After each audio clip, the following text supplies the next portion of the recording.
So in part 2, we're looking at the substitution rule when we have a definite integral. And we see that we have two different approaches that we can use. We can either do the antiderivative and then use the particular limits, or we can just replace completely with all the substitution and just have an integral on a completely new variable with completely new limits. So let's take a look at some examples for that. And we're going to start by doing the example of just completely substituting everything with limits.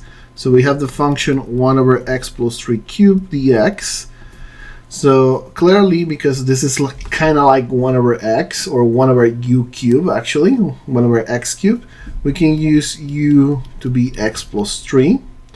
And then clearly the u dx is going to be 1, so the u is going to be equals to dx in this case.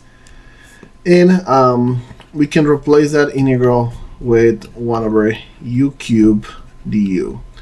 Now, in here, we're going to replace the limit. So if x is equals 0, like in this case, then we're going to have that u is going to be equals 3, plugging in 0 here. And if x equals 2, then we're going to have that u is equals 5. So now at this point, we have a completely new integral. And then we can solve. This is going to be, of course, the integral from 3 to 5 of u to the minus 3 du. And then using the fundamental calculus theorem, we can say, well, this is u to the minus 4 over minus 4 plus c between 3 and 5, or 5 to the minus 4 over minus 4 minus 3 to the minus 4 over minus 4. Okay. Once that you simplify that, you have completed the exercise. So now let's look to the second integral and the second example that we can do with this. So we're gonna go for the integral from 2 to 3 of x squared over x cubed minus 1 dx. So in this scenario, u is equals to x cubed minus 1, and the u dx is just going to be 3x squared. So we can write 1/3 of the u is just x squared dx. And with this, we can completely replace the integral. This is just going to be 1 over u, and x squared dx is the 1/3 du. And at this point, the only thing that we need to replace is the limits. So if x is equals 2, then u is going to be 2 to the 3 minus 1, which is 8 minus 1, which is 7. And if x is equals 3, then we have that u is 3 to the 3 minus 1, which is 27 minus 1, 26. So then the transition of limits is from 7 to 26. Now we can do the integration. So this is 1/3 of 7, 26, 1 over u du. And this is going to be a log, 1/3 of log of absolute value of u between 7 and 26, or 1/3 of log of absolute value of 26 minus 1/3 of log of absolute value of 7. Now let's continue with the examples with the last two integrals. So we have the integral from 0 to pi half of sine to the 4 cosine of x. So in this one, we're going to go with the opposite direction, or the opposite technique for the substitution. And as first, we're going to solve what is sine to the 4 of x cosine of x using the substitution and finding the antiderivative first. So in here, the fact that we have a power of sine calls for that to become the inner function, so sine of x. And then the derivative is clearly cosine of x, and that's next to it. So it's going to be very easy to just say, well, the u is just cosine of x dx. Now from this, we can say u to the 4 du is the translation of this integral. And then the antiderivative of this is u to the 5 over 5 plus c. And getting back to the original variable, this is just cosine to the 5 of x divided by 5 plus c. Then if we want to do 0 to pi half of sine to the 4 of x cosine of x, we just have to use this antiderivative that we found here, and pi half and 0. And so this will be cosine to the 5 of pi over 2 over 5 minus cosine to the 5 of 0 over 5.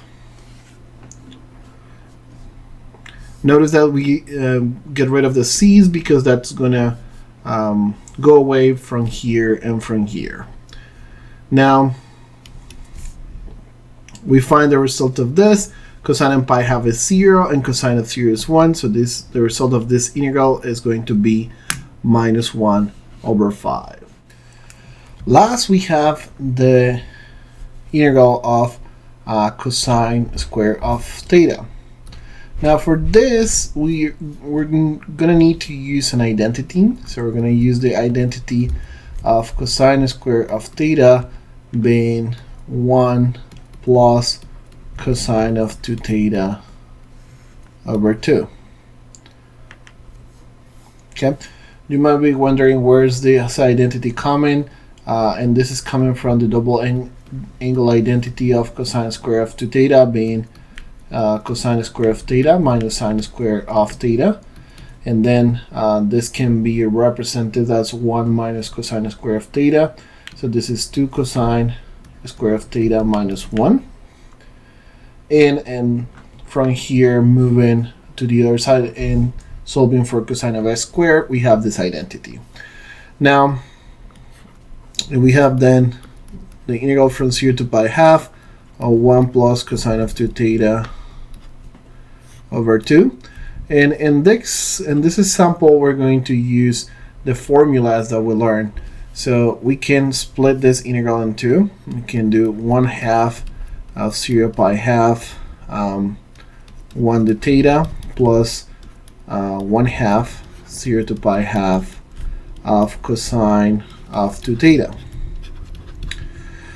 And with the technique here, then this is going to be theta, and we're going to split this between 0 and 2 pi half. And so notice that we can do this technique with split integrals. And here we have 1/2, and this cosine of 2 theta, we can do substitution. U equals 2 theta. The u is going to be 2 d theta. And because we don't have the 2, we can say 1/2 the u is the theta. And so this is going to produce another 1/2 out, and it's going to give me 1/4 0 to pi half of cosine of u du. But then we're not going to need to transform the limits, right? And so if theta is equal 0, then we're going to have that u is equal 0. And if theta is pi half, then u is just going to be pi. So this becomes this. Now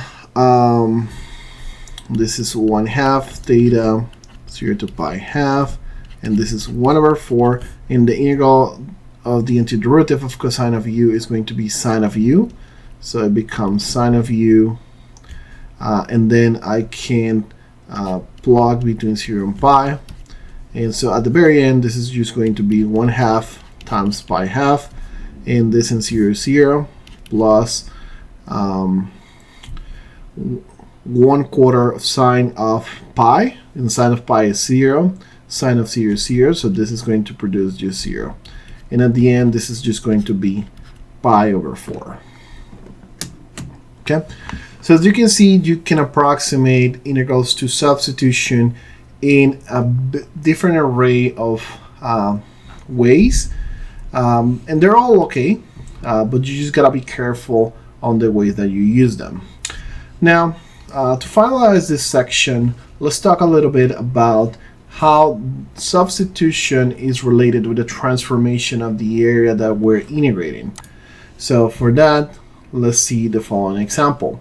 When we had the integral of twice 2x plus 1, we're really having the integral of this line, but the area below the curve of this line from 0 to 2. And so notice that this is this area, but when we transform and we say, well, y equals or u equals 2x plus 1, and then this gets transformed, this 2 gets transferred to 5, this 0 gets transformed to 1, then this line gets transformed to 2u, and now we have a new independent variable. Instead of x, we have u, and now we have y in terms of that u. So we have a different area that is being considered. Both areas are going to produce exactly the same number, but notice that one can be easier to the eyes than the other one. Okay, so make an exercise of checking that actually these two areas are going to be the same. But remember that essentially what we're doing with the substitution is just a modification of the area under the curve and changing what is the independent variable that we're integrating for.